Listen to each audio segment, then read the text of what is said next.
네, 여러분 우리 79번 계속해서 보겠습니다.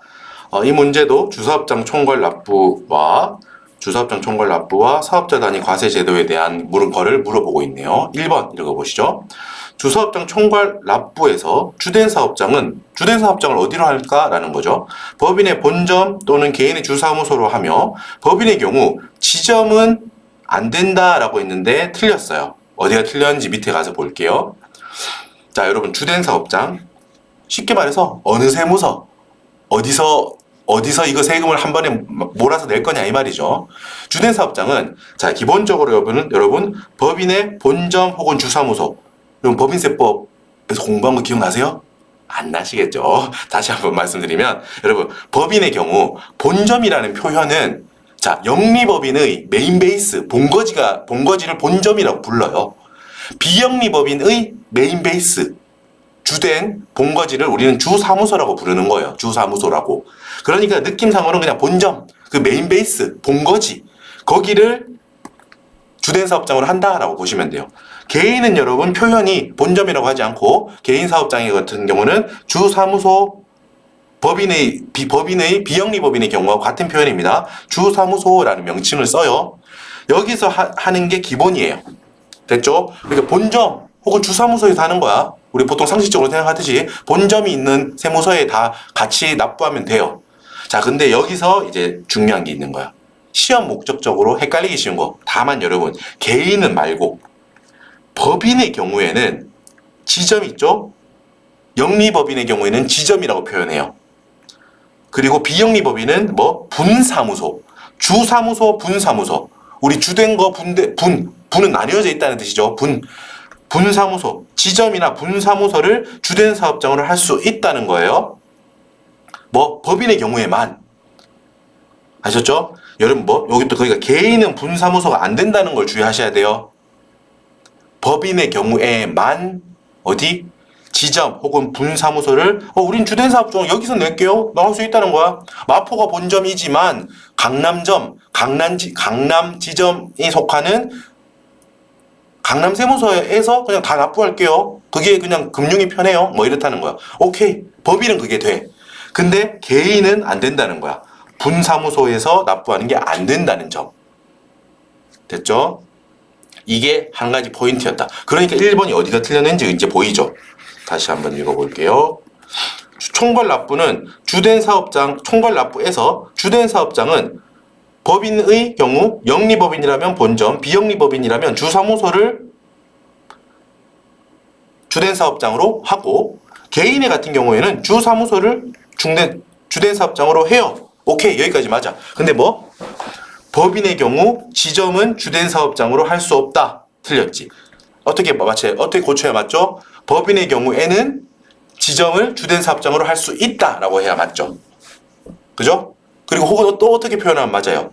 개인의 경우에는 뭐라고? 밑에 분사무소는 포함할 주사업장으로 할 수 없다라고 해야 맞는 말이죠. 여러분 지금 제가 말했던 게 같은 거를 다양하게 표현할 수 있잖아. 그죠? 같은 지금 이 두 줄을 시험에서는 다양한 문구로 표현할 수 있으니까 우리 잘 학습합시다. 다른 경우가 나와도 풀 수 있다라는 거예요. 주사업장 총괄납부 사업자가 총괄납부를 하는 과세 기간에 직접 판매할 목적으로 자기의 다른 사업장에 제하를 반출하는 것은 원칙적으로 제하의 공고를 보지 아니한다. 자, 여러분 이거 맞는 표현이고 앞에서는 이걸 보지 않았어요. 요 부분을 한번 볼게요. 우리가 공급 의제 쪽하고 연결되어 있는 부분입니다. 자, 212, 213. 자, 여러분 여기 주사업장 총괄납부자의 경우 이거는 사업자 단위 과세도 마찬가지예요. 여러분 사업자 단위 과세자나 주사업장 총괄납부자나 이건 공통사항이라고. 판매 목적으로 타 사업장에 재화를 반출한 경우 공급의제를 배제한다. 자, 여러분 요거 일단 문구로서 받아들이시고 우리가 여러분 조금만 있다가 다른 조각에서 공급의제를 공부할 거예요. 이건 뭐냐면 실제로 내가 물건을 공급한 게 아니더라도 미리 받았던 매입세 공제를 추징하기 위해서 공급한 걸로 의제해서 매출세액에 더해주겠다는 개념이에요. 일단 기본적으로 요거 그때 가서 다시 한번 자세하게 말씀드릴 거예요. 뭐 자가 공급 뭐 이런 거 있어요. 개인적 공급, 뭐, 있죠. 사업상증력, 폐 없이 잔존재화, 이런 것들. 자기사폐, 요거는 따로 볼 거고, 자, 자가 공급 안에서, 우리 자기사폐, 이제, 자가 공급 안에서 면비판 이렇게 나뉘어지는데, 자가 공급 중에 하나의 유형이에요. 이 판매 목적 타사업장 반출 제하가. 자, A라는 사업장이 있고, B라는 사업장이, 이 둘 다 내가 갖고 있는 거야. 자, A에서 B로 이렇게 물건을 보낸다고요. 그럼 이거 공급 아니에요?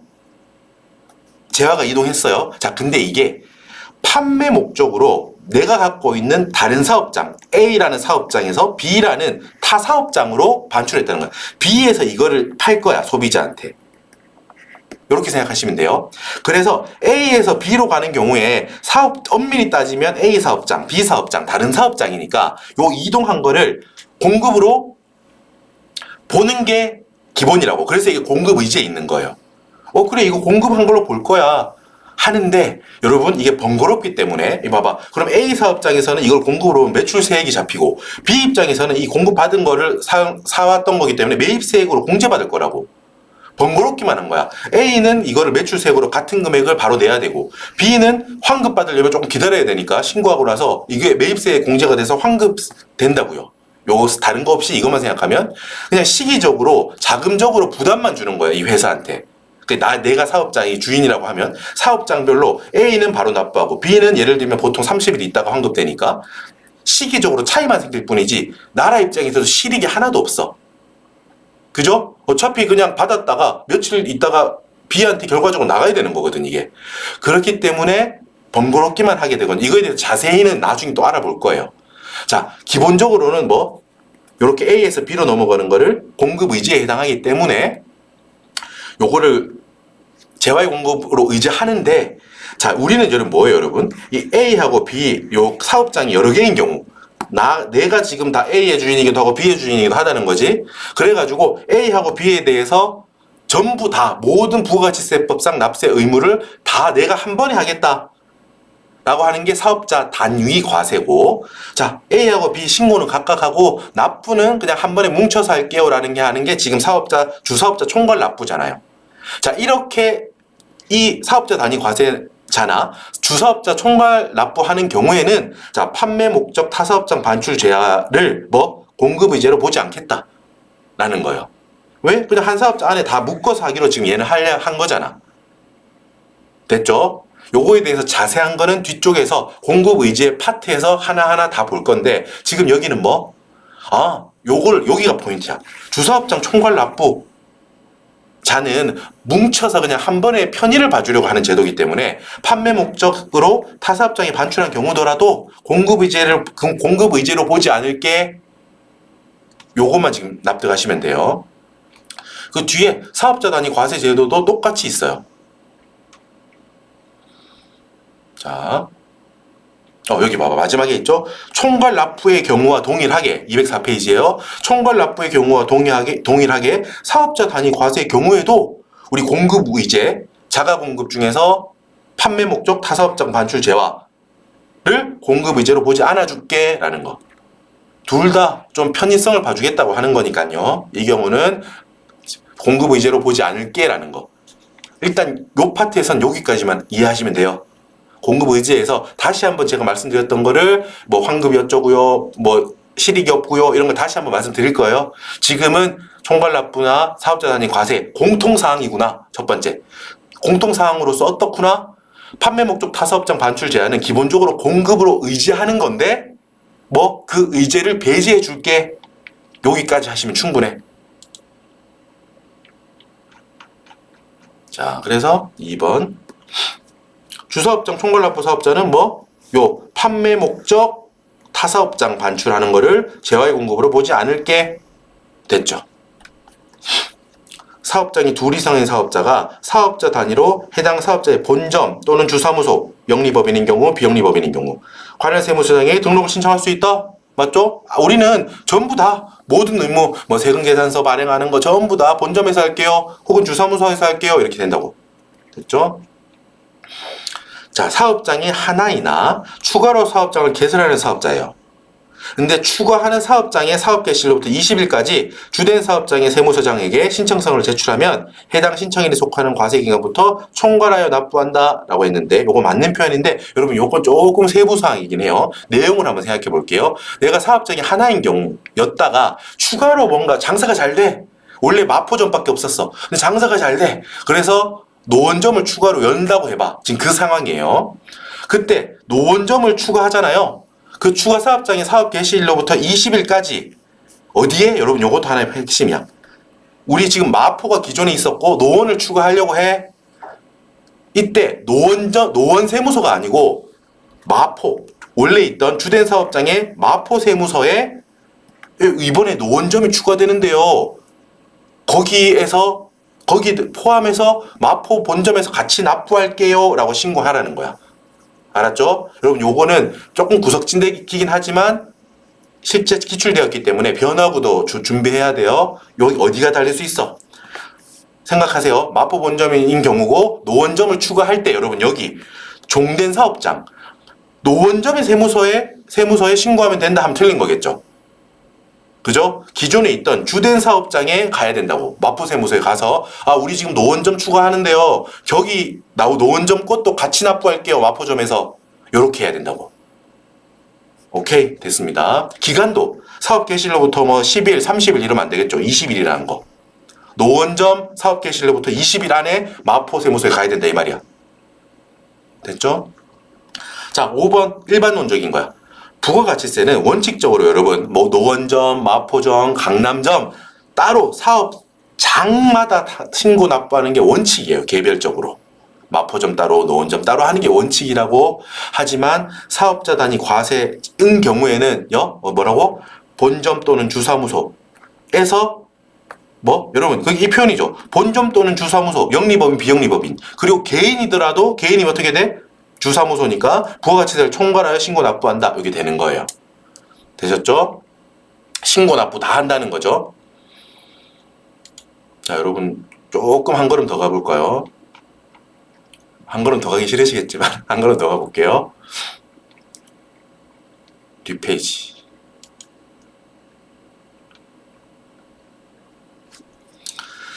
자 여러분 아까 전에 우리가 사업자 단위 과세 초반에서 강의할 때 요 문장을 보면서 제가 말씀드렸죠. 사업자 단위 과세는 본점 또는 주사무소만 되는 거예요. 그러니까 영리법인 본점, 비영리법인 주사무소, 개인도 주사무소라고 부르니까 그러니까 메인 베이스만 된다 이거야. 아까 전에 여러분 총괄 납부는 어떤 예외가 있었죠? 기억 안 난다고 하지 말고 총괄 납부의 경우는 법인은 어떻게 할 수 있었어? 법인은 여러분 지점, 영리법인 지점, 비영리법인 분사무소를 선택할 수 있었죠. 납부만 하는 거니까 법인 너는 지점도 해줄게 이런 느낌이야. 근데 여러분 여기가 아까 중요하다고 했어. 여러분 총괄 납부하고 다르다는 거야. 뭐는 사업자 단위 과세의 경우는 어디는 절대 안 돼요. 법인의 경우도 지점 안 돼. 지점 또는 분사무소는 안 된다는 거야. 왜냐하면 이건 이렇게 생각하세요. 납부만 하는 거는 그래도 좀 심플하잖아. 신고 각자 하고 그냥 뭉쳐가지고 그냥 금융기관이 예를 들어서 강남에 있는 내가 주거래고 은행이 가기 편해요. 그래서 강남점에서 납부할 거예요. 강남세무서에. 이거는 법인의 경우는 오케이라는 거야. 그 경우도 개인은 안 됐죠? 오케이 여기까지 정리됐고 지금 사업자 단위 과세에 대해서 한번 생각해 보자고. 이 비슷하게 이어지는 주제니까 그래요. 사업자 단위 과세는 여러분 노원점, 마포점, 강남점 이거를 납부만 하는 게 아니고 세금계산서 발급부터 모든 거를 본점에서 지금 해야 돼. 그러니까 총괄해야 되기 때문에 그 의무가 막중하다고. 그렇기 때문에 여러분 법인이더라도 어디는 안 돼? 지점 분사무소는 선택할 수 없는 걸로 할게라는 거예요. 즉 사업자 단위 과세는 해야 될 게 많기 때문에 무조건 메인 베이스 본거지에서 해. 본점, 주사무소에서 하라는 거예요. 여러분 비교할 수 있어야 돼. 이게 비슷한 느낌, 비슷한 항목에 대해서 다르게 규정하고 있는 것들이 중요한 거야. 물론 각계 규정하고 있는 것도 시험에 나오죠. 아까처럼 판매 목적 타사업장 반출의 경우 공통점이야 그거는. 공통점이란 것도 알아야 되고 이렇게 다른 것도 시험에 나올 수 있으니까 주의해서 하자는 거야. 방금 말하고 보니까 약간 저도 웃음이 나네요. 공통점도 알아야 되고 다른 점도 알아야 된다고 하면 결국 다 알아야 된다는 건데, 자, 여러분 그만이 아니고 공통점 중에서도 시험에 자주 나오는 거, 다른 것 중에서도 시험에 나오는 게 있어서 제가 강조하는 거겠죠? 알았죠? 뭐 하나만 하는 소리를 방금 한 것 같기도 해서 말씀드리는데, 기출되니까 말씀드리는 겁니다. 자, 묻지 말고 넘어갑시다. 자, 다음 페이지, 또 다음 페이지. 80번. 이번에는 과세 기간이에요. 지금까지 앞쪽에서는 여러분, 뭐 사업장, 납세 의무자, 이 총칙은 전반적인 걸 하잖아. 그게 많이 나왔고, 이번에 과세 기간이 나왔네요.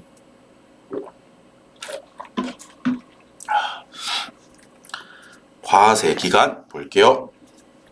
옳지 않은 것을 묻고 있습니다. 신규로 사업을 시작하는 자에 대한 최초의 과세 기간은 사업 개시일부터 그 날이 속하는 과세 기간 종료로 한다? 뭐 맞는 말이에요, 여러분. 자, 일단 여러분 뭐 요거 1번 보고 밑에 이론 정리 한번 짧게 보고 올게요. 자, 피가 되고 살이 되는 이론 정리. 과세 기간. 자, 여러분 일단 간이 과세자 말고 일반 과세자를 알아봅시다. 일반 과세자.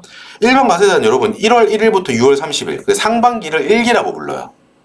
7월 1일부터 12월 31일을 2기라고 불러요. 그래서 6개월을 한 기로 부른다고. 6개월치를 한 기로 불러요. 다만 각 기간의 앞 3개월 있죠. 1월 1일부터 3월 31일까지를 어떻게 부른다? 예정 신고 기간이라고 불러요. 그래서 자, 3달이 지나서 그러면 4월 25일까지 3개월치 1월 1일부터 3월 31일까지에 대해 예정 신고 납부를 해야 돼요. 됐죠? 그렇게 하고 나서 이제 1기의 하반기 3달 있죠. 1기라고 하면은 여러분 총 6개월, 상반기 6개월을 말해서 지금 예를 들어서 말씀드리는 거예요. 1기에서 뒤에 3개, 뒤에 3달. 요거를 여러분 과세기간 최종 3개월이라는 게 공식 명칭이에요. 1기 과세기간의 과세기간 최종 3개월. 다시 한번 1기에서 앞에 3개월은 예정신고기간이라고 부르고 뒤에 3개월은 과세기간 최종 3개월이라는 게 공식 명칭이라고 아셨죠? 여러분 우리가 확정신고기간이라고도 실무에서 많이 불러요. 우리. 그리고 예정신고기간, 확정신고기간, 앞에 3달을 예정기간, 뒤에 3달을 확정기간 이렇게 많이 통용이 돼요. 사실. 하지만 여러분 엄밀히 말하면 확정신고기간이라고 부르면 엄밀히 말하면 안 돼요. 아셨죠? 근데 우리가 여기서 뭐 엄밀히 그거 따지진 않을 거예요. 하지만 우리가 그냥 공부하는 입장이니까 엄밀한 걸 알아는 두자라는 거야. 이 확정신고 제가 뭐 아니었으면 여기 넣지도 않았겠죠. 아예 쓰면 안 되는 거면. 근데 우리도 실무적으로도 많이 쓰고 이렇게 하면 또 다 이제 요즘 통하니까 우리는 엄밀히는 앞에 3개월은 예정신고기간, 뒤에 3개월에 대한 법정 명칭은 과세기간 최종 3개월이구나 라고 알고 과세기간 최종 3개월은 우리가 보통 말하는 확정신고기간이구나. 뒤에 3개월은 이렇게. 그래서 3개월치에 대해서 이렇게 잘라서 각각 신고하는 게 기본이에요. 일단 여러분 헷갈리지 맙시다. 제가 이어드릴게요. 지금 무슨 소리 하는 거야? 라고 생각하시는 분이 있을 수 있어. 근데 잠깐 기다려보세요. 이게 기본이고 여러분 다만 따라오세요. 예외적으로 여러분 개인 사업자 있어. 개인 사업자. 우리 여러분 부가가치세과에 있는 분들 이분들하고 많이 이제 일하시는 거잖아요. 일하게 되잖아요. 여기에 대해서 개인 사업자. 그죠? 법인세과에서는 법인이 내는 부가가치세를 하니까 법인세과에서 할 거고 부가가치세에 대해서. 그죠? 그래서 우리가 부가가치세과에서 보통 다루게 되는 게 개인 사업자에 대한 부가가치세겠죠. 왜? 법인사업자에 대한 부가가치세는 어디서 하는데? 법인세과에서 하니까요, 지금. 됐죠? 일단 그래서 여러분이 지금 물음표가 뜨신 분들이 있을 거야. 들어보세요. 다만 예외적으로 개인사업자하고 영세한 법인사업자 중에서도 매출이 작은 애들 작년 공급가액 기준으로 1억 5천 미만 법인인데 이 정도면 영세하다고 보는 거예요, 우리. 이 경우에는 자, 여러분 뭐 궁금한 게 이제 풀리는 거예요. 의문점이 풀리는 거예요. 1기 예정신고기간 그게 1월 1일부터 3월 30일 1기의 앞에 3개월에 대해서 4월 25일까지 어떻게? 신고 안 하고 그냥 작년에 냈던 거에 50%를 고지해. 그래서 그걸 납부하라고 한다고. 4월 25일까지 납부하고 나서 여러분 들으세요. 어떻게? 7월 25일까지 이 개인 사업자만, 영세법인 사업자, 개인 사업자, 일단 개인 사업자라고 할게요. 개인 사업자는 어떻게 7월 25일까지 상반기 전체에 대해서 6개월치, 1기 전체에 대해서 신고하면서, 확정 신고 있다 하면서 내가 앞에 미리 냈던 거 있죠. 지금 이거 냈던 거 3개월치 고지하고 납부한 부분에 대해서는 어떻게 미리 냈으니까 기납부수액으로 빼줘야겠지. 그래서 우리가 이 케이스를 많이 봤다는 거야. 어디서? 부가가치세과에서 요 경우를 많이 보기 때문에 많이들 헷갈릴 수 있는데, 정리하면 지금 말씀드린 게 FM인 거예요. 앞에 3개월, 뒤에 3개월, 1기를 따졌을 때 각각 신고하고 납부하는 게 원칙이에요. 하지만 예외적으로 개인이나 영세법인회 같은 경우는 그래, 너희 맨파워도 좀 부족하고 바쁘고 힘들 텐데, 사람도 없을 텐데 그렇게 하지 말고 고지해 줄게. 작년 기준으로, 작년 2기에 냈던 기준으로 절반 일단 내라. 50% 고지 납부해서 고지해서 납부하라고 한 후에 개인 사업자는 6개월치를 다 7월 25일까지 6개월치 전체에 대해서 신고를 해요. 확정 신고해. 그때 신고할 때 기납부세액으로 앞에 3개월 고지분에 대해 고지하고 납부한 거를 차감해 준다는 거죠. 미리 냈으니까 기납부한 거니까요. 자, 요렇게 정리하시면 돼요. 아셨죠? 자, 그리고 나서 뒷페이지 207페이지 봅시다. 계속해서 봅시다. 또 튕겼네요. 또 앞쪽으로 왔어. 자, 여러분 방금까지 말씀드렸던 거에도 불구하고 예정 신고할 수 있다는 거야. 지금 개인 사업자랑 영세한 법인 사업자는 어떻게 한다고? 나라에서 야, 편하게 하자, 편하게, 너희는 편하게 가도 돼 라고 한다고 해서 고지하는 거라고 했잖아요. 예정 고지 해주는 거라고 했잖아. 그런데 뭐라고? 자, 여러분 지금 장사가 잘 안 돼서 잠깐 쉬었어. 그리고 올해 장사가 잘 안 됐어. 사업 부진해. 그래서 여러분 생각해봤더니 내가 작년 2기에는 장사가 잘 됐다는 거야. 그래서 그거의 절반을 내라고 지금 하려는 거잖아, 나라에서. 근데 나는 올해 장사가 너무 안 돼. 그래서 그 절반도 지금 올해 기준으로 하자면 그만큼 안 내도 될 걸로 예상된다는 거야. 물론 여러분 정산이 되겠지, 기납부세액으로. 하지만 그냥 자금적으로 부담이 되잖아요. 예정 고지했는데 못 내게 되면 부담이 되니까 어떻게? 그냥 내가 장사가 너무 안 됐거든요. 그래서 3개월치에 대해서 그냥 신고할게요 라는 게 우리 소위 말해서 사업자 입장에서 싸다는 거지. 지금 싸게 먹힌다는 거지 지금. 알았죠? 그러니까 그 경우에는 네가 신고하고 싶다면 나라에서 오케이, 너 장사 안 됐구나, 그래, 그렇다면 네가 신고해도 돼. 그게 그런 경우가 있는데, 휴업 또는 사업 부진으로 뭐 직전의 3분의 1에 미달하게 팔았다는 거야. 장사가 안 됐다는 기준이 있어야 될 거 아니에요, 그죠? 그러니까 3분의 1에 미달하면은 신고할 수 있다는 거야. 그리고 또 어떤 경우에 신고할 수 있어요? 여러분 조기 환급 받으려면 신고하면 돼요. 개인 사업자나 영세한 법인이더라도 조기 환급 받을 건이 있다는 거야. 뭐 나중에 이것도 환급 쪽에서 공부할 거예요, 여러분. 아셨죠? 뭐 영세율이나 뭐 건물 뭐 이런 관련해가지고 조기 환급 받을 게 있다는 거야.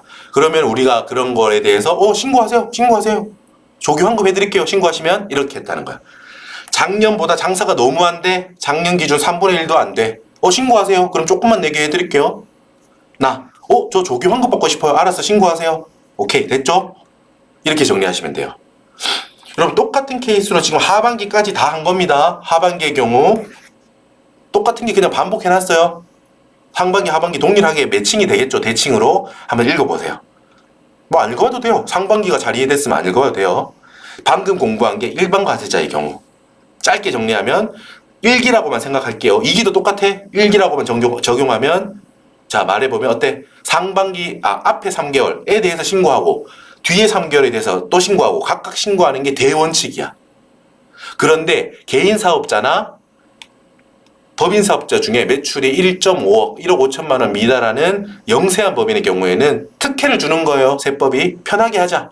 작년 기준으로 2분의 1에 대해서 고지할 거니까 너 앞에 3개월에 대해서 내가 그냥 고지할 거니까 계산 안 해도 돼. 4월 25일까지 일단 내. 일단 내고 어떻게 해요? 개인 사업자나 영세한 법인 사업자는 7월 25일까지 총 6개월치 전체에 대해서 그냥 정산해서 한 번에 신고해요. 6개월치를. 그러면서 신고하면서 어떻게? 이미 고지받아서 냈던 거를 기납부세액으로 차감하고 7월 25일까지 납부하면 된다는 거지. 자, 그리고 또 여기까지 클리어 했죠? 정리됐고, 추가로, 야, 너 작년에 장사가 너무 안 됐니? 작년보다 3분의 1밖에 못 벌었니? 3분의 1도 안 되게 벌었니? 그리고 또, 야, 너 조교 환급 받을 게 있니? 오케이. 그럼 신고해. 예정고지 안 할 거니까 너 신고해. 예정고지 했더라도 신고하면 아무튼 취소해 줄 테니까 신고하라고. 그러면은, 이제, 그렇게 하겠다는 제도에 대해서 신고를 인정한다는 거죠. 그런 경우에. 자, 정리 끝. 요렇게만 머릿속에 있으면 됩니다. 물론 이렇게 여러분 말씀드렸듯이 이거를 뭐 어떻게 네가 다 써봐라 이렇게 안 나와요. 하지만 문제가 말로 나왔을 때 이걸 분간할 수 있어야 되잖아요. 그렇기 때문에 말씀드린 겁니다. 자, 이제 1번 과세자 끝났고 간이 과세자. 이건 좀 영세하기 때문에 간이 과세자는 뒤쪽에 또 파트가 따로 있지만 심플하게만 말씀드리면은 그냥 이거는 영세한 규모야. 그래서 최대한 너희는 편하게 가자라는 게 간이 과세자예요. 간단하게 가자라는 거죠. 자, 이거는 1년을 과세 기간으로 해요. 아까는 기본적으로 1기 상반기 6개월, 2기 하반기 6개월이었잖아요. 자, 그렇게 두 번 나눠 사는 것도 너희들은 부담스럽다라는 거야. 간이니까. 1년으로 가자. 1년에 한 번 가자 이거야. 신고 납부. 자, 다만 여기도 오타가 있네요. 쉼표 빼고요. 상반기 6개월을 예정 부과 기간으로 해서 요것도 고지할게 라는 거야. 미리 내놔라는 거야. 1년에 한 번만 신고하는 거 해줄게. 1년에 한 번만 신고하도록 해줄게. 다만, 상반기 6개월 거에 대해서 내가 고지할 거니까 그것만 좀 미리 내자라는 거예요. 됐죠? 예정 부과기한 7월 25일까지 작년 거 50% 납부해요. 그래서 납부한 다음에 또 1년치 신고할 때 당연히 미리 냈던 거는 여러분 기납부세액으로 빼주겠죠. 그냥 좀 미리 거둘게라는 거야. 됐죠? 그런 개념으로 기납부세액으로 차감해줘요. 당연히.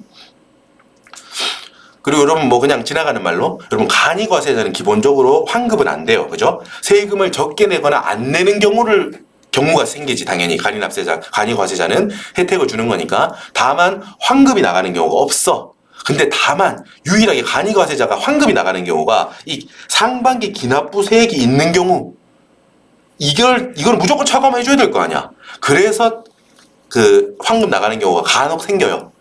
이 경우 때문에. 됐죠? 그냥 알아만 두십시다. 방금 거는. 사실 뭐 요거는 문제화되진 않는 것 같아요. 그냥 뭐랄까 그냥 알아두면 상식 차원에서 좋다는 거죠. 좋을까?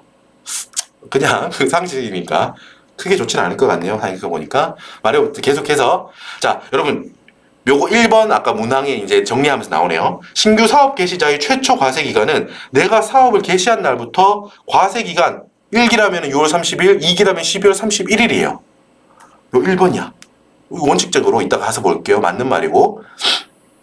자, 내가 여러분 사업 개시는 4월 1일에 했는데 사업자 등록 신청을 3월 15일부터 했대요. 그러면 여러분 당연히 끝은 6월 30일로 똑같고 과세기간 종료를 하고 자, 요 앞에를 어디서부터 하는 게 좋을까요? 사업 개시 전에 사업자 등록을 먼저 신청했다면 그래 이때부터로 봐줄게 라는 거야.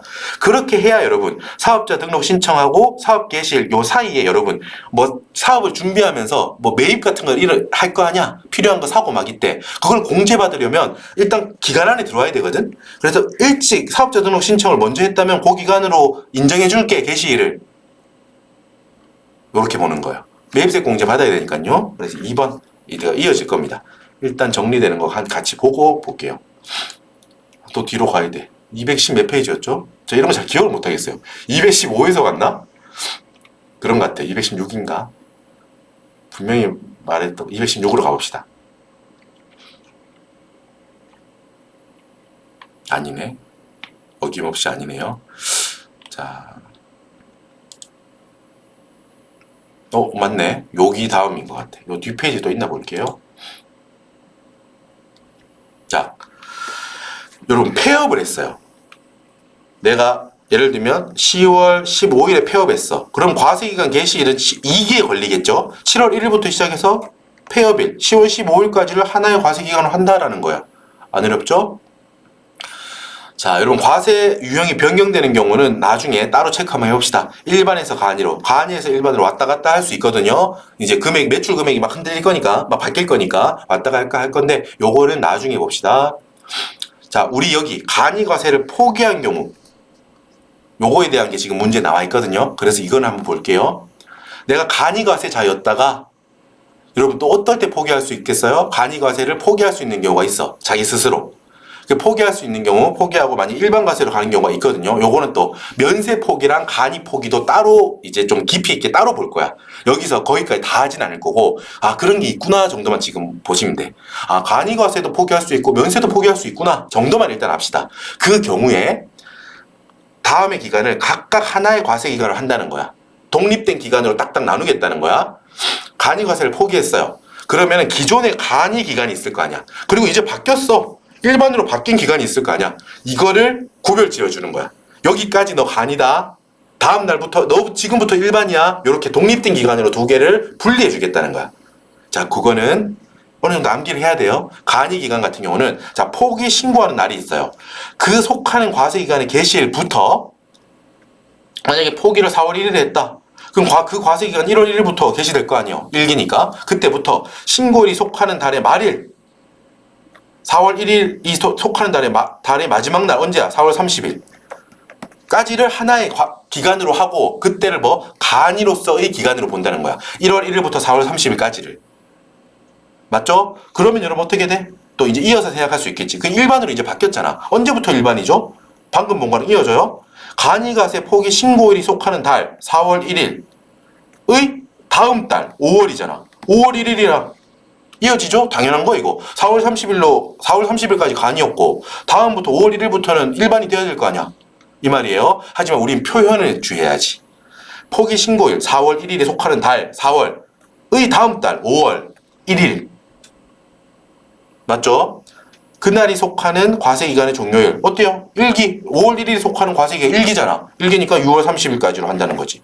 1월 1일부터 6월 30일까지가 전체 일기잖아요. 근데 이걸 두 개로 쪼개겠다는 거야. 1월 1일부터 4월 30일까지는 간이 5월 1일부터 6월 30일까지는 일반 요렇게 일기를 쪼개서 일부는 간이로서의 기간 일부는 일반으로서의 기간 요렇게 나누겠다는 거. 자 여러분 지금 제가 막 이렇게 생각해서 예를 들었는데 숫자로 실제 날짜로 한번 떠올리시고 표현도 잘 아셔야 돼요. 그죠? 표현도 익숙해질 때 한번 실제 방금 예를 들었던 요 날짜를 적용해서 공부하시고 나서는 다시 한번 요렇게 실제 시험에서 여러분 날짜가 주어지지 않을 거 아니에요. 판단할 때는 딱 요걸 보고 판단할 수 있어야 되는 거야. 간이과세를 포기한 경우에는 간이과세자로서의 기간을 언제부터 언제까지로 하냐라고 하면 딱 어떻게? 포기 신고일에 속하는 과세기간의 개시일 1월 1일부터 신고일 4월 1일에 속하는 달 4월 달의 마지막 날 4월 30일까지를 하나의 기간으로 한다. 간이로서의 기간으로 한다. 요걸 딱 분별할 수 있어야 돼. 그리고 그 후에 어떻게? 간이과세를 포기한 경우 자 일반 과세자로서의 첫 번째 기간은 어떻게 되나요? 하면 간이과세 포기 신고일 4월 1일에 속하는 달 4월의 다음 달 5월 1일부터 그 달이 속하는 과세기간 1기의 종료일 6월 30일까지를 하나의 기간으로 해서 일반 기간으로 한다. 요거 알았죠? 그리고 공부할 때 꼭 날짜 예를 들었던 거 공부할 때는 딱 당연히 알고 있어야 돼. 그냥 막연하게 아무 생각 없이 포기 신고에 속하는 과세기간 개시일이다 이렇게 하면 실제 시험에서 뭔가 빠졌을 때 못 찾아내겠지. 예를 들면 좀 봐봐요. 일반 과세자로서의 기간일 때 요 다음 달이 빠져 있다고 해봐. 말이 돼요 이게? 그러니까 생각해보면 말이 안 되는 걸 알 수 있어 당연히. 간이로서의 기간은 1월 1일부터 4월 30일까지잖아. 근데 봐봐. 일반으로서의 기간은 간이과세 포기 신고일 4월 1일에 속하는 달 4월달 다음 달이 문제에서 뺀다니까요. 만약에 문제에서. 그럼 어때? 4월 1일부터 또 6월 30일까지 일반이 이게 말이 돼요? 겹쳐지잖아요. 4월 30일, 4월 1일, 4월달이 겹쳐지는 게 말이 안 되죠? 4월은 간이인 거야, 일반인 거야? 말도 안 되잖아, 지금. 그죠? 그러니까 이렇게 공부할 때 한번 이렇게 실제 날짜까지 적용해서 차분하게 정리하시면 요거 알 수 있다고요. 알겠죠? 사례를 들어서 이해한 다음에 암기도 하셔야 되고요. 됐죠?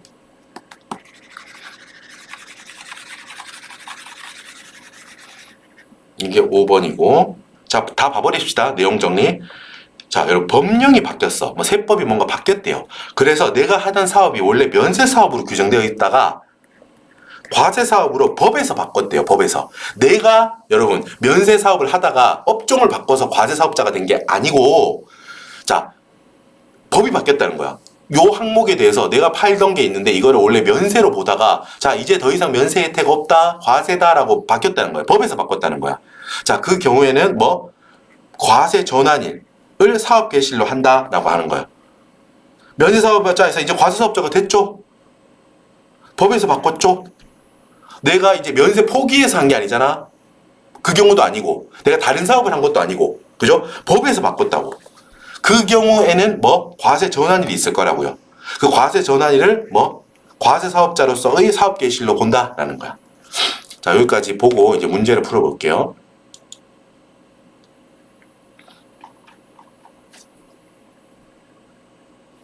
자, 일단 2번.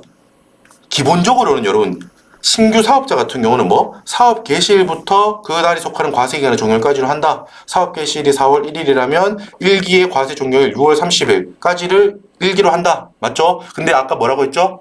이게 기본인데, 자, 사업을 개시하기 전에 사업자 등록부터 먼저 해놨대. 그 왜 그렇게 했어요? 이것저것 준비할 게 많아서 뭐 사업에 필요한 기자재 이런 것도 매입하기 위해서 사업자 등록 세금계산서 관련해서 있어야 되니까 미리 사업자 등록을 했대. 그 경우에는 뭐 좀 더 땡겨서 앞쪽으로 땡겨서 사업자 등록 사업 개시일보다 빠른 사업자 등록일을 사업 개시일로 본다. 아까 제가 말씀드렸죠. 그러니까 이 경우 어때? 만나봅시다. 사업 개시하기 전에 사업자 등록을 했대요. 이때 어때? 사업자 등록일이 아니라 사업 개시한 날부터 할 거야? 아니야. 사업자 등록일부터 한다는 거죠. 그때를 개시일로 봐준다는 거예요. 그러니까 이게 틀린 말이잖아. 이해되시죠? 아까 봤던 거 한번 가서 다시 보세요. 자, 계속 사업자. 일단 간이 아니고 일반인 경우. 1기는 뭐? 1월 1일부터 6월 30일까지다? 맞죠? 이런 것도 문제 나온다니까? 일반 과세자의 경우 1기는 1월 1일부터 6월 30일까지다. 2기는 7월 1일부터 12월 31일까지다. 됐죠? 이런 거 나옵니다. 간단한 거지만 다 하실 수 있어야 돼요. 우리 방금 봤던 거. 법을 바꾸면서 내가 하던 게 면세사업에서 과세사업으로 전환됐어요. 이제 과세사업자가 된 거잖아. 과세 전환일을 과세사업자로서의 사업 개시일로 한다. 맞는 표현입니다. 자, 여러분 요거 봅시다. 간이과세 포기 보고 왔잖아. 간이과세자가 나 이제부터 일반과세 할 거예요. 간이과세를 포기 신청했어. 그럼 언제까지를 간이과세자로 하고 언제부터를 일반과세자로 할 것인지 우리 보고 왔죠? 자, 간이과세가 적용되는 과세기간 일반으로 바뀌기 전에 언제까지로 할 것이냐? 포기 신청일 4월 1일 아까 예를 다시 들게요. 포기 신청일에 속하는 과세기간의 개시일 1기니까 1월 1일이죠? 1월 1일부터 포기 신청일 4월 1일 이 속하는 달의 말일 4월 30일 맞죠? 1월 1일부터 4월 30일까지를 간이과세자로서의 기간으로 마지막 과세 기간으로 보겠다는 거지. 일반 과세자로서의 첫 번째 기간은 그럼 어떻게 돼? 1기를 쪼개서 5월 1일부터 6월 30일까지. 그죠? 여러분 실제로 이렇게 날짜는 이해를 위해서 넣는 거예요. 우리는 이 표현을 보고 맞다 틀리다를 볼 수 있어야 돼요. 그러면 뭐가 이렇게 하면 틀렸다는 거. 틀린 거 말해볼까? 우리 연습해 볼까요? 간이과세를 포기 신청하는 경우 간이과세가 적용되는 기간은 포기 신청일에 속하는 과세 기간의 개시일부터 1월 1일부터 자 이러면 어때? 포기 신청일까지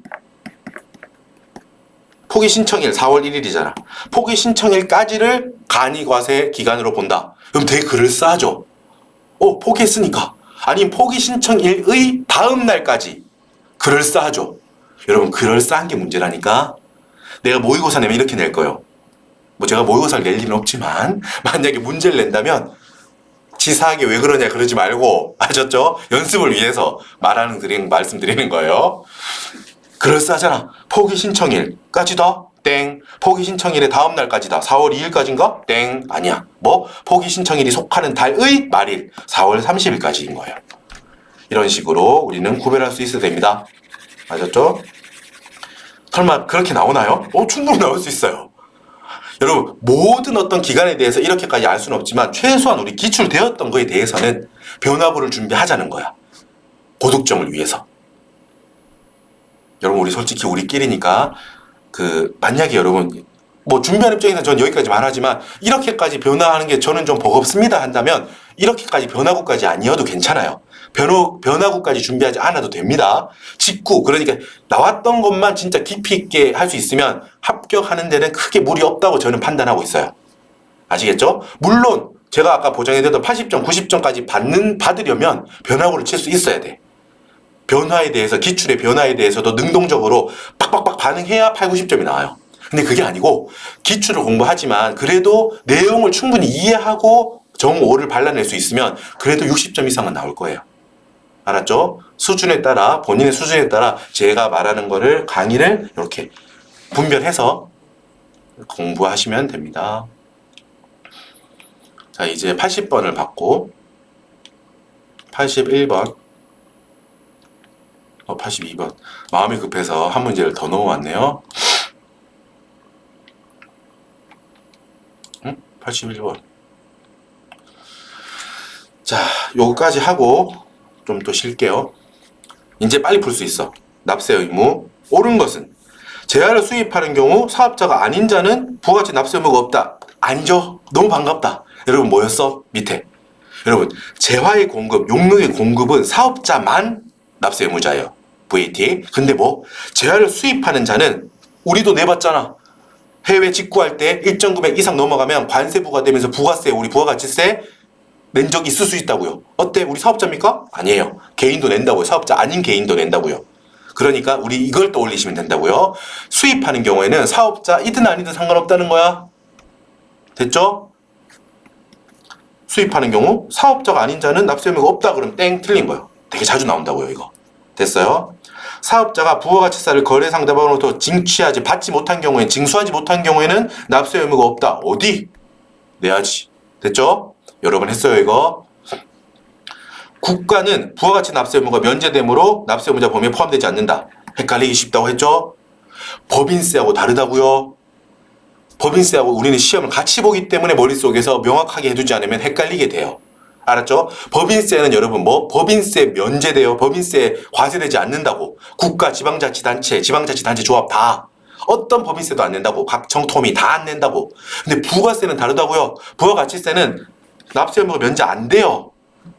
납세 의무자 범위에 포함된다고. 포함되고 다만 뭐 국가가 공급하는 많은 경우에는 공익을 위한 거기 때문에 면제해주고, 근데 뭐 KTX나 항공이나 이런 것들, 민간하고 경쟁하는 이런 것들, 그리고 어떤 공공의 이익을 위해서 뭐 구내식당 운영하는 거나 이런 경우에는 면제해줄게. 요렇게 암기하셔야 돼.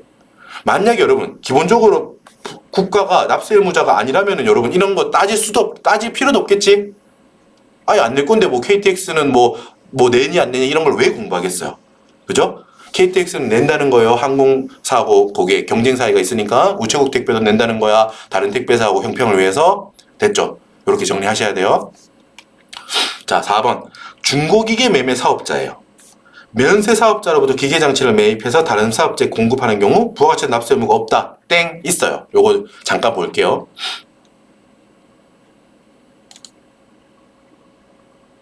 풀이 4번을 찾아가자. 여러분 좀 자주색 4번을 찾아가시면 돼요. 여러분도 푸실 때, 따로 공부하실 때. 여러분 이거는 아니네. 이건 앞쪽 사업자 단위 과세에 대한 내용이니까 이 4번이 아니네요. 따로 있나? 따로 정리를 해뒀나? 못 지웠네. 여러분 제가 풀이가 조금 엉켰나봐요. 죄송합니다. 요 4번에 대한 문제가 따로, 풀이가 따로 없네요. 제가 요거를 정리하다가 약간 편집에 실수를 했나봐요. 다른 항목들이 지금 들어가 있네. 여러분 4번은 그냥 이제 나중에 기회 되면 따로 설명드릴게요. 일단은 중고기계 매매 사업자가 면세 사업자로부터 매입했다. 그럼 면세 사업자는 이거를 아까 뭐라 그랬어? 면세 사업자는 일시적, 우발적으로 뭔가 과세 제한을 공급하더라도 면세된다고 했죠? 그건 면세 사업자, 공급하는 면세 사업자 입장이었던 거야. 오케이, 여기 정리 끝. 근데 여러분 예를 들어서 면세 사업자한테 기계장치를 내가 사왔는데 나는 여러분 이렇게 중고기계를 사서 이윤을 붙여서 뭐 고치고 해서 파는 업자야. 그럼 여러분 어디서 사왔는지하고 상관없다는 거야. 여기서 주의할 점은 그거예요. 면세 사업자로부터 받아왔다고 과세 제화를, 그거는 면세 사업자 공급하는 경우에 그 면세 사업자한테 주는 그거로서 혜택으로서 계속 면세야. 일시적인 거니까 이거였고, 나는 면세 사업자로부터 과세 제외를 사왔어요. 그거를 내 업장에서 팔았어. 그 경우는 이미 면세에 대한 거는 그 전 단계에서 다 끊겨서 끝났어요. 그 면세 사업자가 과세지하를 공급했다. 그때 끝난 거예요. 면세에 대한 이슈는. 나는 그냥 어디서 사도 상관없어. 그걸 실질적으로 공급을 했잖아요. 지금 나는. 필요한 사람한테 나 업으로 공개했다고. 사업이야. 나는 중고기계를 사고 파는 걸 업으로 한다고. 사업자야, 사업자. 사업자라고 했잖아요. 사업자. 그죠? 그러니까 내가 어디서 사왔든 상관없어. 실질 공급을 했으면 부가가치 납세 의무가 있는 거예요. 그렇게 틀린 거라고 이게. 됐죠? 실질 공급을 했으면 납세 의무가 있는 거예요. 자, 5번. 청산 중에 있는 내국법인이 계속 등기 여부에 불구하고 사실상 사업을 계속하는 경우에는 납세 의무가 있다. 맞습니다. 자, 정리하면 돼요. 헷갈리는 건 이거겠죠, 여러분? 청산 중, 이제 여러분, 그 회사가 이제 정리하고 있대요. 그래서 물건 요거 재산 갖고 있던 거 팔고 이제 청산 다 팔아가지고 요거를 원래 있던 남아있는 주주 잔여 지분을 갖고 있는 주주들한테 나눠주고 이 절차를 하고 있대. 청산 소득을 막 계산하고 요런 거 하고 있대요. 청산하고 있대. 자, 그래서 청산 중에 있다가 여러분 극적으로 살아날 수도 있어. 있겠죠, 그런 경우가? 그러면 그거 계속 등기를 하거든요. 우리 죽을 뻔했는데 계속 할 거예요 라고 계속 등기를 할 수 있는데, 그거하고 상관없이 여러분 실질적으로 사실상 사업을 계속 한다면, 계속 등기를 하고 나서 사업을 계속 하든 계속 등기를 하지 않은 상태에서 사업을 하든 실제로 사업을 한다면 납세 의무가 있다라는 거야. 실질 우선이니까요. 여러분 요 표현에 주의합시다. 알았죠? 그리고 이렇게 표현하면 틀린 거지. 청산 중에 있는 내국법인이 계속 등기를 하지 않았다면 사실상 사업을 계속 하더라도 납세 의무가 없다. 이러면 틀린 거지. 됐죠? 이 표현에 주의합시다. 풀이가 제가 이제 편집을 하다가 조금 엉켰나 봐요. 주사업장 쪽 이게 들어와 있네. 다른 내용. 5번에 대한 풀이도 이쪽에 없나 봐요.